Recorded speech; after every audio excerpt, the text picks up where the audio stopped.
Good morning on this miserable day. Good morning. I know, it's horrible, isn't it? And I had to do the school run this morning because Greg's hungover, might I add. Oh.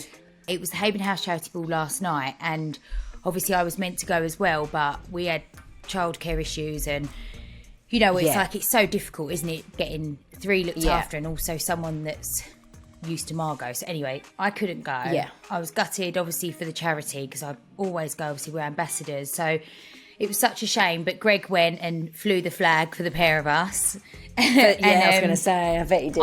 I've got no sense out of him yet, though, so I actually don't know. Oh, so he's that hungover?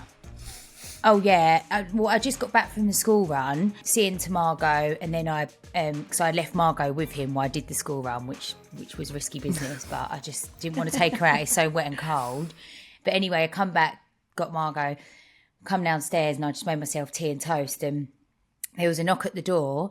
Answered the door. It was a Deliveroo with a bag which smelled like a stinking calf, and it was like three different rolls, an egg and sausage, a bacon, and he come down in his pants.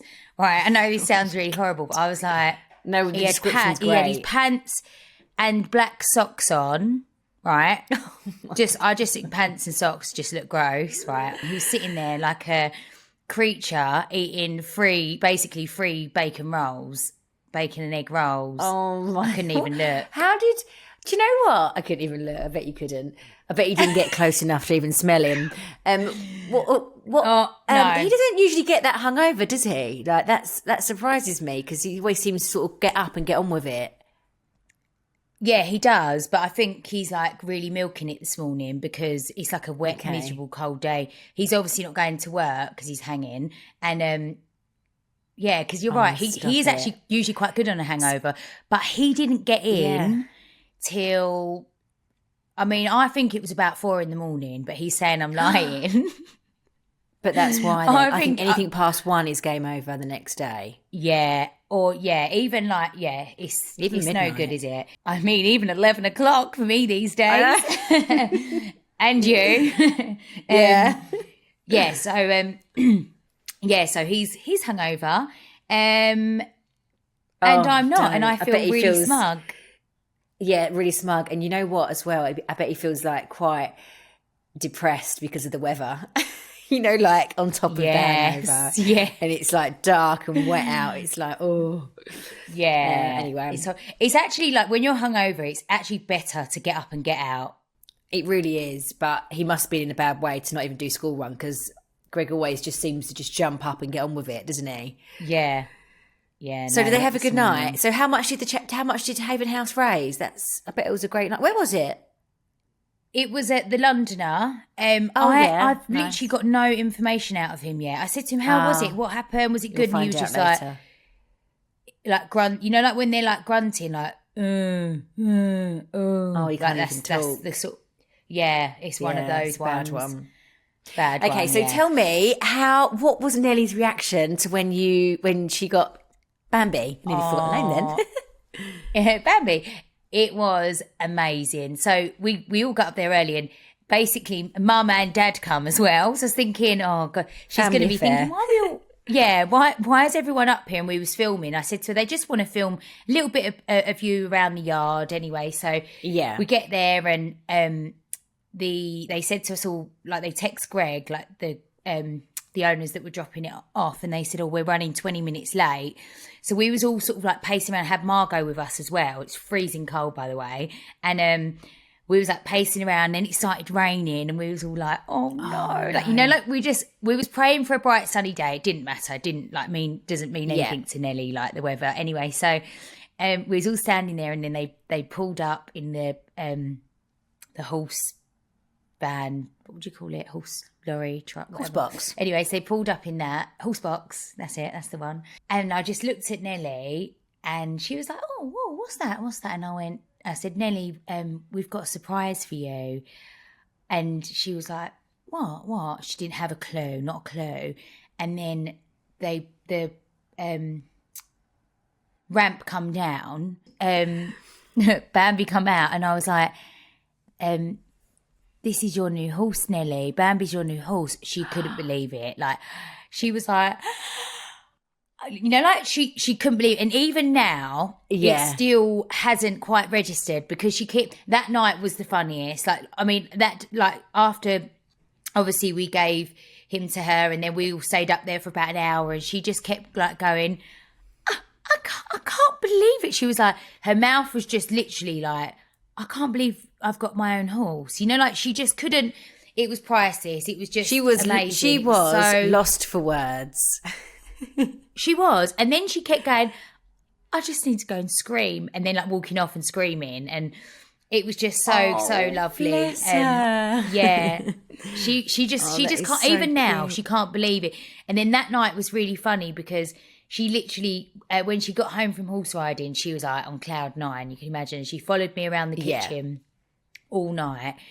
She wanted to know the ins and outs of everything from the start. Like, but how did you know? Who was the first to know about Bambi? You know, like, she just was so excited to hear the story of how Bambi ended up as hers. And it was so lovely. Sweet. We're so we're really. How's she been getting on now? Obviously, is she going there every night after school? Like, what's the setup been? So she's going to go on a Thursday after school, and then a Saturday and a Sunday, and then sometimes a Friday, if we can get her there on a Friday as well. Because obviously I said to Greg, we've got to commit now as well to taking her more. Yeah, of course. So we're going to try, and she loves it. And obviously, look, it doesn't matter to her, but as the weather gets nicer, it's so lovely up there. I mean, a day like she's going today after school, she doesn't care about the weather. Like, she's committed. She's just so excited to go. She's so committed. So we're going to go after school today, but she just she absolutely loves it. But yeah, she'll probably be up there now between 3 to 4 times a week. Oh, it's so nice. How lovely to be so passionate and have a hobby that, you know, she absolutely adores. Oh, I'm so happy for her. I can't wait to meet Bambi. It's so true. Well, I'm coming over to Brentwood, but you're going to Disneyland. Yeah, this Saturday we're going. So I'm going to miss Bambi this weekend. But next time I come, you'll have to take me down there because obviously would love to meet Bambi. Yeah, he's so lovely. He really is. He's just a really lovely, nice horse. So how's Margot? I really miss Margot and her little smell and the little noises that she makes. Oh, I'm going to see her Saturday. Yeah, you're going to see her Saturday at Mum's. Yes, because perfect. Mum's having Margot for us while we take the other two to Disneyland. So it's going to be my first time leaving Margot. Are you going for one night? One night, yeah. One night. So it's going to be so strange. Well, I actually haven't done one night yet with Edward.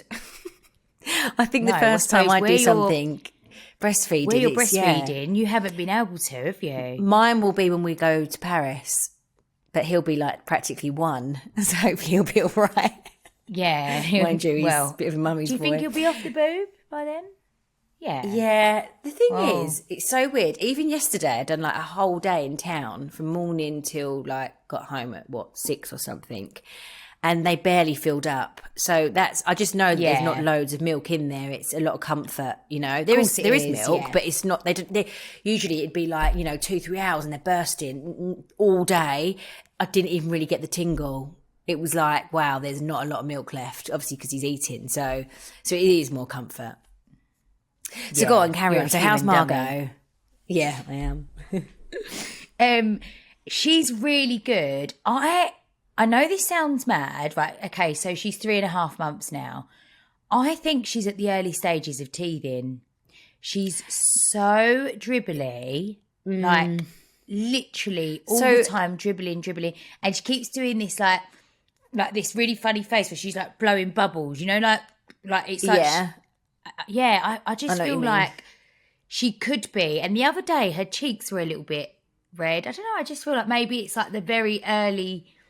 stages. This is what I was tricked with many times with Edward. There was so many times where I thought, I think he's teething because the dribbling, maybe a little bit snotty, red cheeks, and then every time it wasn't his teeth, and then it was wasn't until not so long ago, then the teeth popped Like through. now. It could be. Yeah, recently. But this is what happened to me. I kept thinking he's teething. And then remember that time his gums were like really white and you was like, his teeth are coming through. And they didn't. It didn't come through for ages after.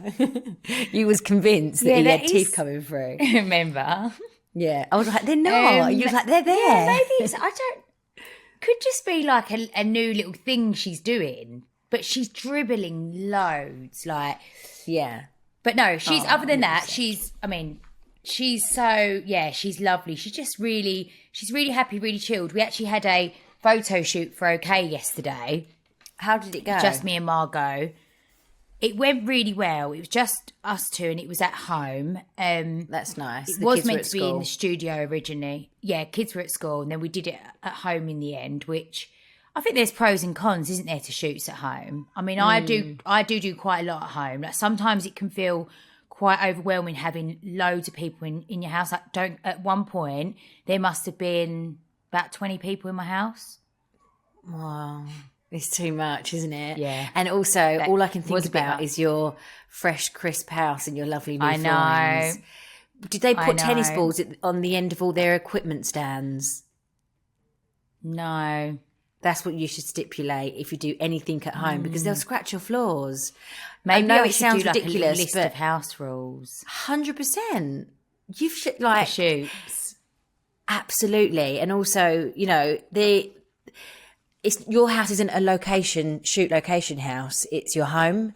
So you should definitely have rules like you would for a location shoot. You know, people do, especially the tennis ball thing, because all those black stands are really heavy and they scratch a floor. Look at you thinking, you're literally thinking, I'm going to go and check out the floors after this. No, well, this is what I was going to say. So Jeff styled the shoot, and as he wheeled his row out, it left a black mark along the whole of the floor. I was like, what's that? And I went like that with my finger on it and it rubbed off straight away. It was like a rubber mark or something.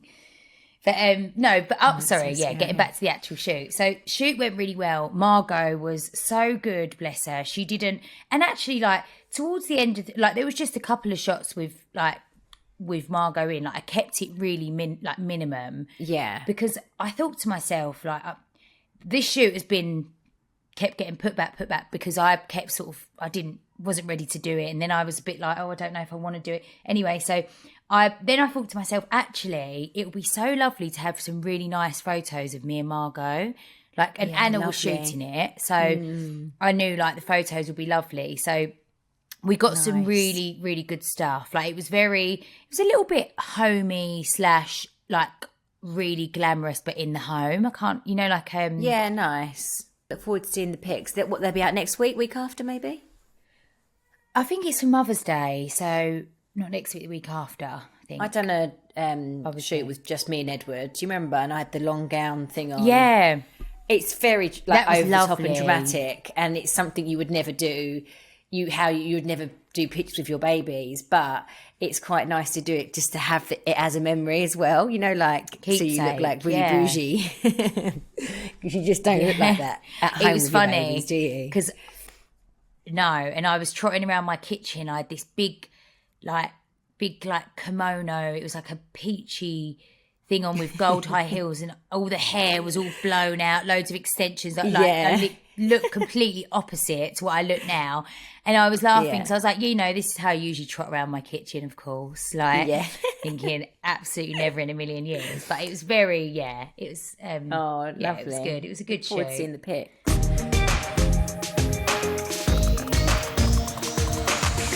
Maybe you can tell us about Disneyland when you get back. But you're going on the weekend, aren't you, with Nellie and Arthur? Yes, so we're going Saturday morning and then we're coming back Sunday. And basically, in a nutshell, it's always been Arthur's dream to go Disneyland. He's obsessed with theme parks, roller coasters. So we booked it as a surprise for his birthday. Are you going on the train, Eurostar? Yes, we're going on the Eurostar. And we presented it to him on his birthday morning. I had this Disney box made, and he couldn't believe it. He's so excited. But Greg and I are a little bit we sort of rushed in and booked it, and now we're a little bit thinking, oh, we should have actually just gone in like May time when the weather was nicer. But you know, like where it was his birthday this week, we sort of just wanted to do it straight away. So it'll still be nice. And maybe it won't be as busy because it's not. Yeah, true. So anyway, what have you been up to this week, and how was Matilda? Oh, Matilda was really, really good fun. So do you know what? There was a few pros and cons. I'll go through it with you. Rosie's a big fan of Matilda. She's been watching when she went to the cinema with Paul. Since then, she's, we have to play Matilda on repeat in the car on the way to school. She just loves all the music and singing and dancing. Her favourite song is Naughty, obviously. Naughty, yeah. So it's in my head constantly. I mean, because when we was in Abu Dhabi, the song was on constantly. She loves it. So then for her best friend Gracie's birthday, I got the girls tickets. So we went to watch the show in London. And it's weird actually because I hadn't watched the Matilda musical movie properly. And for some reason, I thought the Matilda musical was going to be based on the original Matilda. And it's not. It's basically exactly the same as the new movie.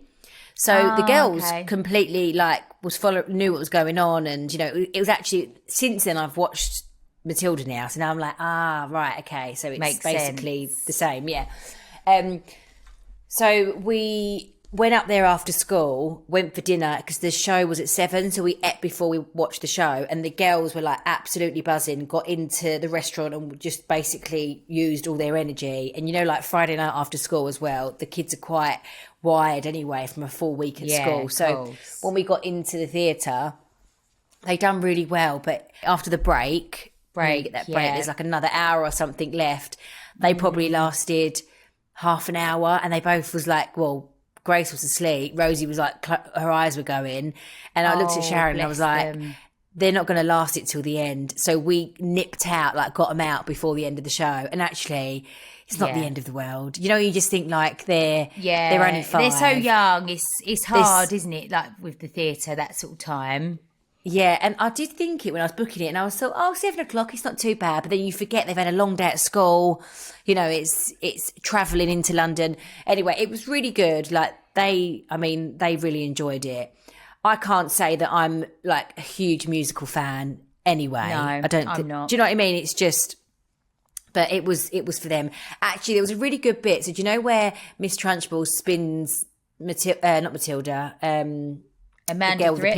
Amanda Thripp round with and then that was a really good scene. So she spun around and then it threw her up. It was all sort of thunder and light. So it was like she went up in the air, but she didn't. Oh, amazing! And then they were all where is she? And then she falls back down from the ceiling, but it's obviously a model child, a pretend same. But the girls were because they wouldn't have known. They really they thought that she'd come up and then come back down, so they was completely stunned. So that was cute. Oh, amazing. Yeah, I would like to take Nellie to see it actually. I would like to I've been saying it for a long time as well. I'd like to take Nellie. It's definitely worth it, but if I were you, I'd make sure you watch the movie first. Okay, the new movie, because it kind of all makes more sense. Because I was going into it thinking it was going to be the original Matilda that we used to watch. And it wasn't. But no, it was really good. And what else have we been up to? Yesterday we had our press day and interview and photos. Oh yeah, with Amanda for Revive. Yeah, yes, see that? Looked amazing. It was really good actually. We just done it. Well, not me, but Amanda done back-to-back interviews, and then we had photos and I was getting some pictures as well. We just, it was one of those full kind of press days, but she only had 5 interviews and it was just a really nice, calm day. And I was saying I don't really have long days out without Edward. Most of the stuff I do is at home. And for example, that press day on Tuesday, I was it's a day off, because it really is. Oh, yeah, it's completely. The car journey. I managed to do a Q&A on the car journey, drink my coffee in peace, got there, and it was just really sort of, although you're working, it just is so much easier. Honestly, being at home for children all day is so much harder, personally, I feel, than doing a day. Of course it is. Not for everyone. So I know everyone has hard, different line of work, but it just was a nice day. I was oh, this is nice. And then obviously journey home. what I think chill. is quite difficult sometimes is like, for example, and you'll probably be the same. I'm trying to still do lots of work from home with the kids here, and that's really hard. Like when you're trying to do stuff like work related, but the kids are all there, and I think that's really hard as well. Like sometimes you think it is. if you just took yourself out of the situation and like could go and sit in an office and lock the door and do it, then that would be a lot easier than trying to like juggle it all. Well, that's when the it. kids And are I there had, running around. what did I have to do? I had to film Dyson content yesterday, and it was due a few days ago, but I couldn't do it. So then yesterday I was like on the top of my list to do all day, and then the day was creeping up. I didn't end up doing it till something like 5:30 last night, when it was like in the middle of trying to do dinner time, but I had to get it across yesterday. It was like my deadline. Yeah. So then I was flapping around, running around, like trying to film. And it's just so, when you're at home, you actually can't be that productive with work stuff because there's always something. Like Rosie had a play date yesterday as well. And then it's, I don't know, getting them a snack or doing this. Oh, someone else needs it, or Edwards needs feeding. And then in the end, I was like, I've just got to get this done. Like I just need like an hour to do this. Do you know what? It's so true, isn't it? Because I was saying this the other day to someone, like I find it really difficult to finish tasks or finish things that I really want to get done.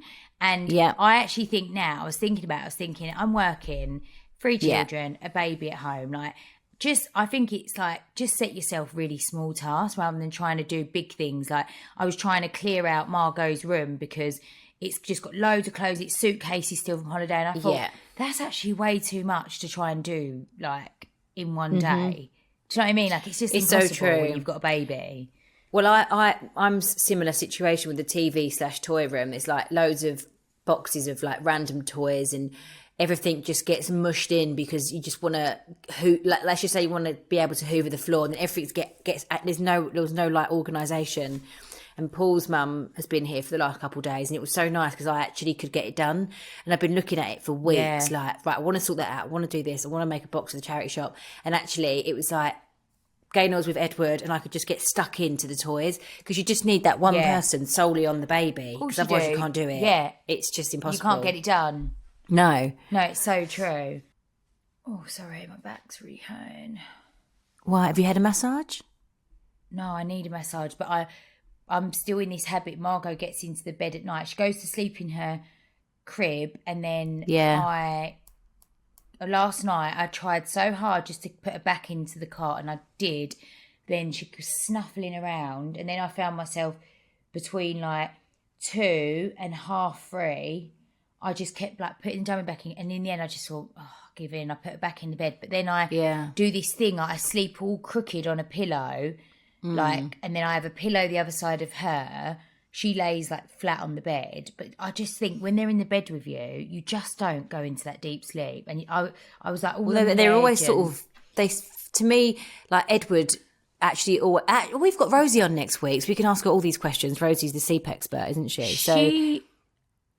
I can't wait. I need some tips. I've forgotten, but just need to refresh. But I started the sleep routine with Rosie, and she like gave me all the information I needed. We was on WhatsApp all the time, and I was doing really well with it. Since we got home from Abu Dhabi, we've gone backwards.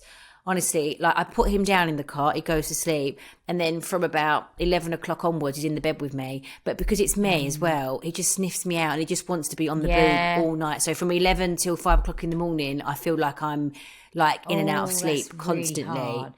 Especially like at this age, like you just think like he definitely can sleep through the night now. 100%, and you feel really sad for them. And then he like when I peep in, and if he's crying, like he's standing up in his sleeping bag, like looking at the door. You just feel so sorry for them. Like I just can't. It's so sad. But I don't know how you get past that. He's like standing there. Honestly, I think it is that thing, isn't it? Be cruel to be kind, and they won't ever remember it. You have to just let I don't know, I think you have to do maybe a bit of the crying method, but then doing the shh, going back in every minute.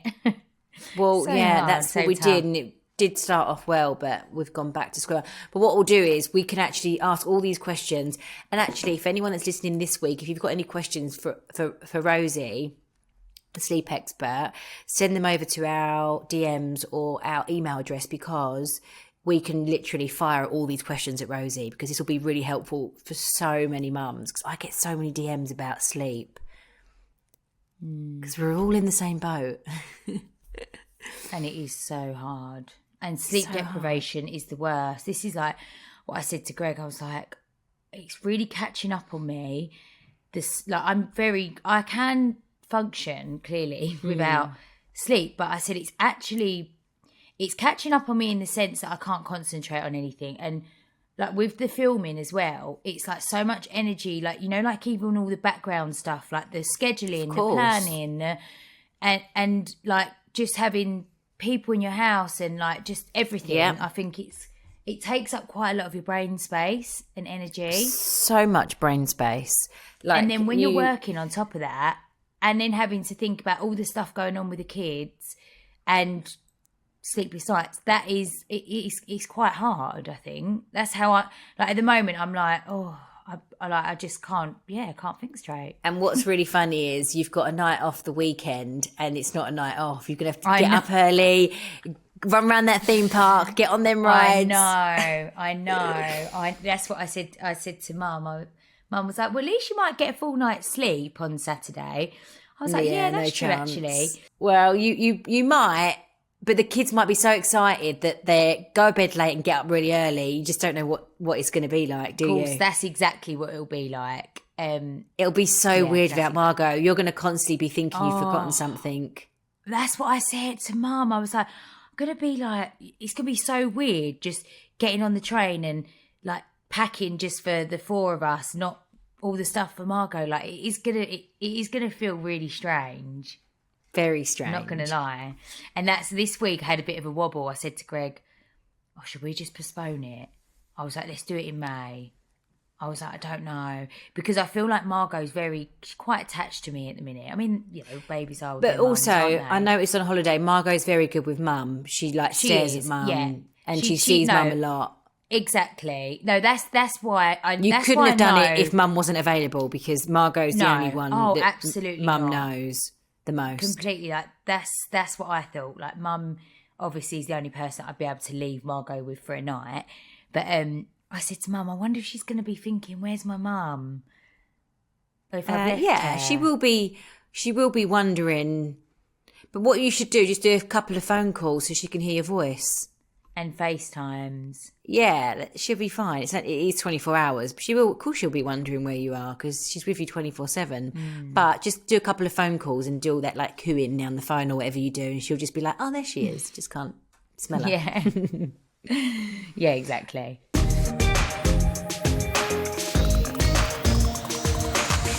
This episode is sponsored by Wine 52.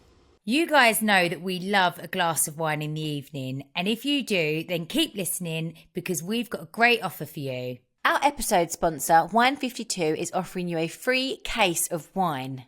Yep, that's a case of wine for free, and all you need to do is go to www.wine52.com/Sam and Billie and cover the postage cost of $8.95, and you'll get 3 beautiful bottles of wine delivered right to your door. So we've been members of Wine 52 for a while now, and we absolutely love it. They showcase the best wine from a different region each month, so it's a great way to learn and try new bottles of wine you wouldn't usually pick. And so far, they featured wine from Sicily, Bordeaux and Rhone Valley. Mamph, which wine do you prefer, red or white? I think maybe white, because red is more of like, I don't know. Red's more of a bit heavier. Yeah, so I think I'll probably go white, because it can be a bit more lighter and a bit more social. Well, with Wine 52, you can have the choice of a mixed, red-only or white-only case. So you can get anything from zesty Sauvignon Blanc to vibrant, full-bodied reds. Also included is Glug magazine, which tells you about each region's wine culture, and 2 tasty snacks as well. After your free case, you'll join the monthly wine club. No minimum commitment, and if it's not for you, you can pause or cancel at any time. So remember, that's the word wine and the number 5and2.com/Sam and Billie to claim your free case of wine today.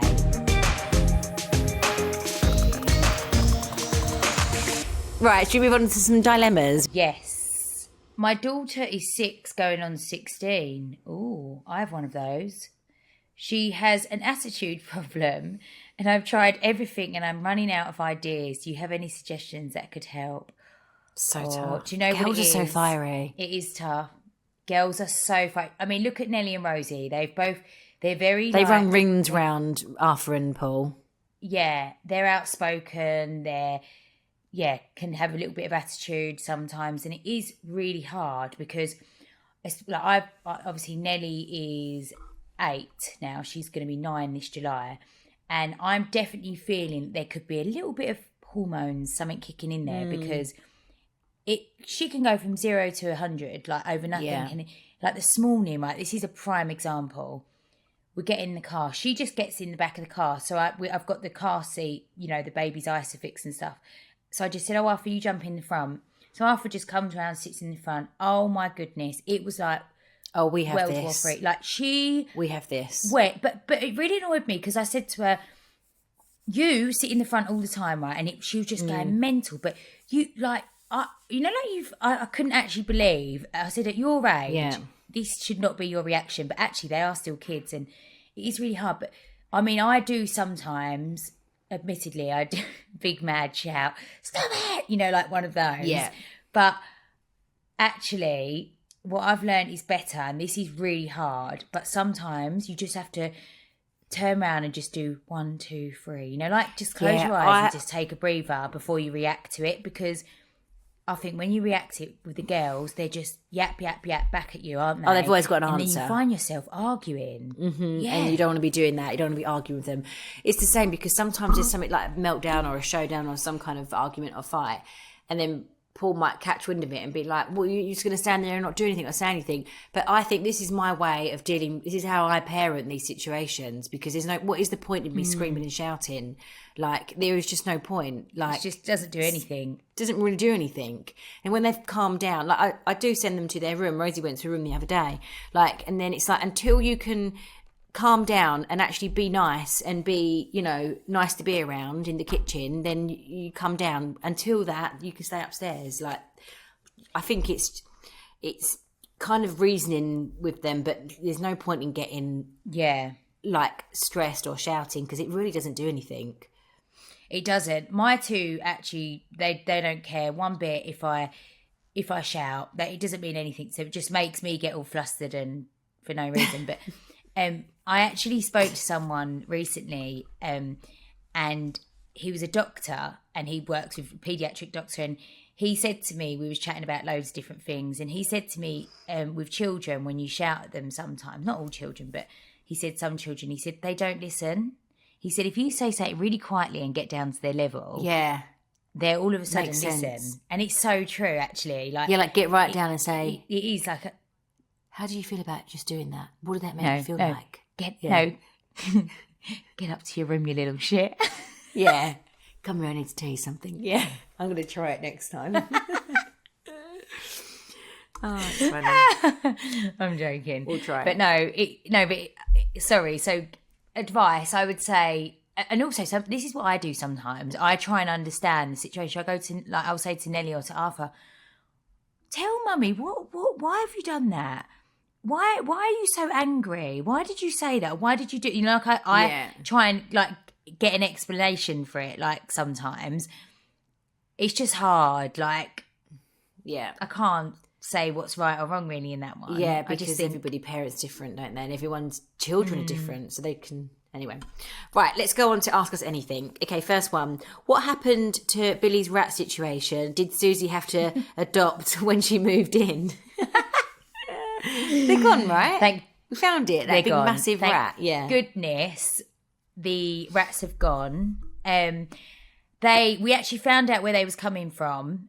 Because did I tell you they chewed for one of the heating or water pipes for the boiler, so we had to have a whole new. Anyway, it's just the rats caused carnage, absolute carnage. By the way, so they was getting through from a vent where where your I think your washing machine or tumble dryer goes out or something. They'd got through a vent and then got under the floor. Oh, anyway, they've gone. Thank God. Mum didn't have to adopt them. Oh, Mum would have been next level having to deal with the rats. Yeah. Okay, so next question. Would you ever be a surrogate for each other? Yeah, of course. Yeah, absolutely. I think obviously that it would be quite. You'd have to be in total agreement, wouldn't you, with each other? Like that. But it's hard because I guess we would never be in this situation because we've got our babies. But I completely understand. You would have to be in the. I would, of course, I'd do anything for you. You would for me. But I feel like even though it's like Greg's sperm and your egg, and we're just cooking the baby, I still feel like you have to be that kind of person to sort of, you know, give birth and then hand the baby over. So although it's not your DNA, not your baby, you've still grown a connection and a bond with that baby because he's in your tummy. So and I think being sisters, it would be slightly, you'd always think, wouldn't you? But answer to the question, yes, absolutely. We would, like you say, we would do anything, wouldn't we, for each other? Next question. Do Paul and Greg get on well? Yes. Yes. So and actually, they don't see each other, do they, that often? Hardly ever. And they're kind of like chalk and cheese. And I guess that's why it works. It's funny, actually, because, like, I guess when they're together, they bring out a bit of a different side in each other. Like in Abu Dhabi, like the boys' first night out, wasn't they? Till whatever time in the morning. But, yeah, they were sending us all their mad videos with, like, blankets around them on a rooftop, like that rapping, that was hilarious. Okay, would Sam ever go blonde again, and would Billie ever try the dark side? So I haven't really been blonde since I was probably in the Towie days, like blonde. Do you know what I mean? I've always had a little bit of balayage and stuff. I don't think I'd ever go blonde again, but I always like it when my hair's kind of that tonal with the golden through it, you know, like balayage. What about you? Do you ever go dark? I don't think I would go dark. Actually, my roots were really grown out recently and my hair looks so dark, like around my face, because obviously I always wear my hair up. And I think actually dark hair would make me look quite harsh. I think the blonde hair definitely softens. I think blonde's really nice for you. Yeah, I think blonde's your colour. Remember when I was red? So that's years ago I dyed my hair bright red. Remember, it was like really, really red. I think that suited you. That was I don't think I'd do that again though either. No. Okay. No. Right. Anyway, so have a lovely rest of your day. Guys, don't forget you can listen to us ad-free on Amazon. And I won't see you, but have the best time at Disneyland. And I'll send you pictures of me and Margot on Saturday. I'll be FaceTiming you if I can answer. Okay. Thanks, guys. Bye.